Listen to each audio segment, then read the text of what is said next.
जाता है। एंड इसीलिए लेटेस्ट न्यूज़ भी हम लोगों ने देखी थी, कौन सी, कि अमेरिका ने क्या किया था, मतलब ट्रंप ने, कि टैरिफ लगाया था मैक्सिको, चाइना, कनाडा के ऊपर। हाँ, मैक्सिको एंड कनाडा के ऊपर तो उन्होंने पॉज किया, बट चाइना के ऊपर नहीं। मतलब चाइना से रिलेटेड उनका जो रिश्ता पहले से ही खराब है। एंड जैसे ही ये खबर देखने को मिली थी कि टैरिफ ऑन चाइना 10% किसने, ट्रंप ने लगा दिया, तो क्या हो गया, मेटल स्टॉक्स हम लोग को 5% तक गिरते हुए देखने को मिले थे। इसके पीछे का रीजन ही यही है। अल्टीमेटली क्या होगा कि अगर इस प्रकार से अगर टैरिफ, एक बार टैरिफ वॉर स्टार्ट हुआ, अभी चाइना ने क्या रेटिलेट कर दिया, इनके ऊपर 15% का टैरिफ लगा दिया और ज़्यादा, ठीक है। अभी ऑब्वियसली ट्रंप वापस शांत थोड़ी ना बैठेंगे, वो भी जवाब देंगे कुछ ना कुछ। ऐसा करते करते फिर अल्टीमेटली क्या होगा कि हमारे देश में मेटल डंप होना स्टार्ट होगा, स्टील डंप होना स्टार्ट होगा, ठीक है। एंड यहाँ के जो लोकल प्लेयर्स है उनको काफ़ी ज़्यादा दिक्कत हो सकती है। इसीलिए बजट में भी रिक्वेस्ट किया गया था सरकार को कि मेटल सेक्टर से रिलेटेड कुछ यहाँ पे मतलब सोल्यूशन आप लोगों ने यहाँ पे निकालना चाहिए। सोल्यूशन मतलब क्या, अभी भी आप देख सकते हैं जो स्टील इंडस्ट्री की बात करें, मेटल इंडस्ट्री की अगर हम बात करें, जो बहुत बड़े बड़े प्लेयर्स है वो डिमांड कर रहे हैं सरकार से कि हमें सेफगार्ड प्रोवाइड कर दो, सेफगार्ड ड्यूटीज लगा दो टू फाइट चाइना। मतलब क्या कि भाई कि चाइना के ओर से सस्ते सस्ते यहाँ पे मेटल्स डंप होना स्टार्ट यहाँ पे हो जाएंगे। सो हम कहाँ पे जाएंगे, हमें भी सस्ता मेटल बेचना पड़ेगा, बट प्रॉब्लम क्या हो जाएगा, फिर हम प्रॉफिट में ही नहीं आएंगे। शायद से हो सके खुद को मार्केट में टिकाने के लिए लॉस भी झेलना पड़े।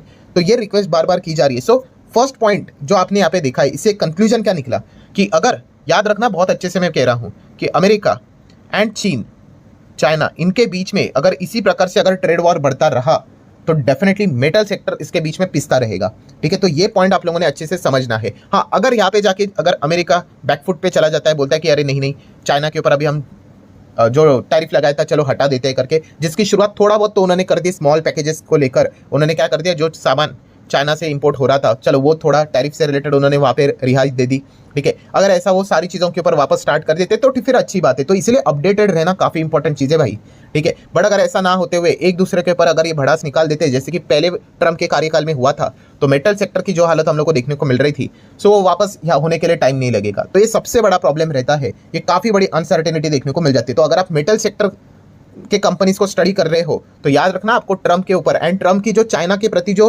रणनीति है उसके ऊपर आपको ध्यान रखना पड़ेगा, ठीक है। तभी जाके आपको समझ में आएगा कि मेटल सेक्टर में क्या होगा करके। सिमिलर वे अगर हम लोग सेकंड पॉइंट की अगर बात करें, सेक्टर की बात कर ले, तो दोस्तों वो है, आप सभी लोगों को बताइए कि ट्रंप इस सेक्टर को लेकर काफी गुस्सा देखने को मिल जाता है एंड वो है renewable energy. Yes, renewable energy की बात करें, अगर आप इस चैनल को रेगुलरली फॉलो करते हो, ठीक है, तो इससे रिलेटेड मैंने काफ़ी वीडियोस बनाकर आपको बताए थे कि कैसे ट्रंप रिन्यूएबल सेगमेंट के खिलाफ है। रिन्यूएबल एनर्जी मतलब इसमें इलेक्ट्रिक व्हीकल भी आ गया। और इससे रिलेटेड सबसे पहले जब उन्होंने ऑफिस ज्वाइन यहाँ पे किया था, ठीक है, तो उन्होंने क्या कर दिया था, एग्जीक्यूटिव ऑर्डर साइन किए थे, जहाँ पे उन्होंने क्या किया था कि पेरिस से रिलेटेड जो क्लाइमेट एग्रीमेंट था उसमें से अमेरिका को विड्रॉ कर दिया एग्जीक्यूटिव ऑर्डर साइन करके। मतलब क्या है कि जो फंडिंग यहाँ पे अमेरिका दिया करता था कि बाकी जो देश खास करके एशियन कंट्रीज के और ये पहुंचती थी कि क्लाइमेट को अच्छे से रखना चाहिए करके, कोई दिक्कत नहीं होना चाहिए करके। सो वो बोले कि अभी क्लाइमेट भी मिट गया, मतलब भाड़ में, ठीक है, हम तो इसमें पढ़ने वाले हैं नहीं, बिंदास होकर यहाँ पे आप क्या कर सकते हो, गैसोलीन का इस्तेमाल कर सकते हो, ठीक है, कोई चिंता की बात नहीं है क्लाइमेट चेंज के ऊपर, मतलब इतना कोई फिक्र करने की जरूरत नहीं है। ये चीज़ें हम लोग को देखने को लिया। उसके बाद एक और एग्जीक्यूटिव ऑर्डर पास हो गया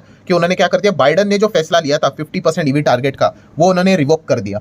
50% वाला क्या था कि उन्होंने बोला था बाइडन ने कि इलेक्ट्रिक व्हीकल आने वाले भविष्य में क्या करनी है, जो भी कंपनियां इलेक्ट्रिक गाड़ियां बना रही है उन्होंने 50% गाड़ियां ईवी वाली बनानी है। धीमे धीमे करके टारगेट रखा था 2030, 32, 35 तक, वो सीधा उन्होंने क्या कर दिया, हटा ही दिया उन्होंने। एंड फंडिंग भी रोक दी, फ्रीज कर दिया कि भाई कोई यहाँ पे ईवी वीवी को सपोर्ट करने की जरूरत यहाँ पे है नहीं, ठीक है, बिंदास आप यहाँ पे, मतलब वहाँ के जो लोग हैं, ठीक है, ये उनका अधिकार है, उनकी चॉइस है भाई, उनको चाहिए पेट्रोल डीजल गैसोलीन वाली गाड़ियाँ तो इस्तेमाल करो, ईवी वाली करनी तो ईवी करो, बट इस प्रकार से जोर जबरदस्ती करना कि नहीं नहीं गाड़ी बनेगी तो ईवी वाली, तो ये उन्होंने खारिज कर दिया। मतलब क्या है कि रिन्यूएबल सेगमेंट को लेकर ट्रंप यहाँ पे हम लोग को काफ़ी ज़्यादा उसके खिलाफ देखने को मिल जाता है। एंड ये थोड़ा सा मतलब चीज़ें अलग अजीब लगती है, क्यों, क्योंकि उनके जो बहुत अच्छे दोस्त थे, कौन, इलॉन मस्क, उनकी तो भाई ईवी से रिलेटेड इतनी बड़ी कंपनी का बिजनेस है, ठीक है। तो ये एक यहाँ पे हम लोग को एक बहुत बड़ा क्लैश देखने को यहाँ पे मिल जाता है। अभी इसमें एक बहुत बड़ी मिस्टेक भी होती है, जब भी मैं रिन्यूएबल एनर्जी से रिलेटेड बात करता हूँ तो काफ़ी लोग फिर बोलते हैं अरे सर मेरे पास ये कंपनी है वो कंपनी है रिन्यूएबल एनर्जी से रिलेटेड, तो क्या फिर मैं उसको बेच दूँ? तो ऐसा नहीं होता है भाई।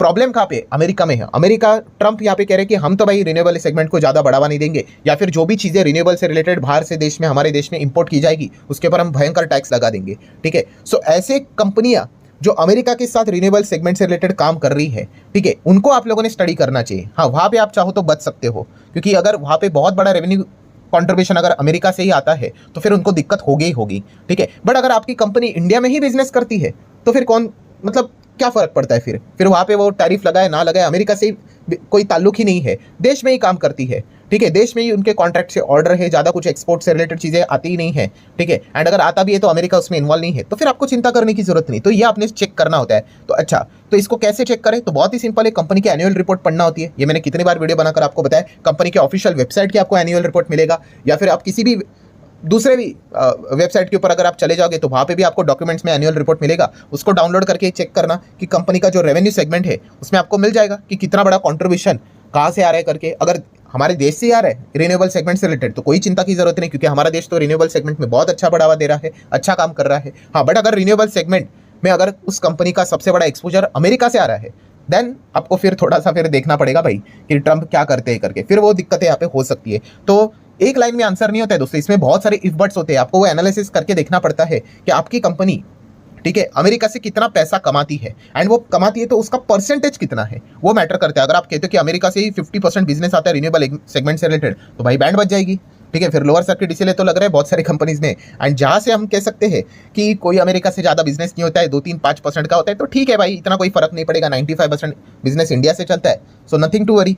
तो इस हिसाब से आपने स्टडी करना होता है, ये सारी चीज़ें आपको बैठकर पढ़नी पड़ेगी एंड अकॉर्डिंगली डिसीजन यहाँ पे लेना पड़ेगा। सो डेफिनेटली जो आपने सवाल पूछा था कि ट्रंप के चलते कौन से सेक्टर को फर्क पड़ेगा सबसे ज़्यादा, तो ये दो वो ऐसे सेक्टर है दोस्तों जो सबसे ज़्यादा परेशान तो होते हुए देखने को मिलेंगे। मैं अगेन कह रहा हूँ, इसमें और भी बहुत सारे सेक्टर आएंगे।